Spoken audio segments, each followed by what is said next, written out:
এমন একটা অবস্থা, আমরা যখন এসেছিলাম দুনিয়াতে আমাদের শক্তি সামর্থ্য ছিল না, আবার যৌবনকালে যুবককালে শক্তি সামর্থ্য হয়েছে, বৃদ্ধকালে আবার শক্তি সামর্থ্য থাকবে না। কিন্তু আল্লাহ রাব্বুল আলামিন এমন একখান এই শাস্তির জায়গা জাহান্নাম বানিয়েছেন যেটার কোনো বৃদ্ধ হওয়ার কোনো সম্ভাবনা নাই।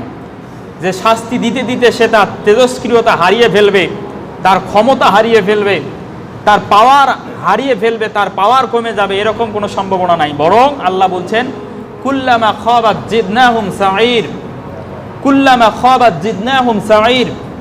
17 নম্বর সূরা বানী ইসরাঈল 97 নম্বর আয়াত এটি। আল্লাহ বলছেন প্রত্যেকটা স্টেপে জাহান্নামের আগুনের তাপমাত্রা আরো বাড়বে, প্রত্যেকটা স্টেপে জাহান্নামের পাওয়ার আরো বেড়ে যাবে। তো জাহান্নামের আগুনকে আল্লাহ 30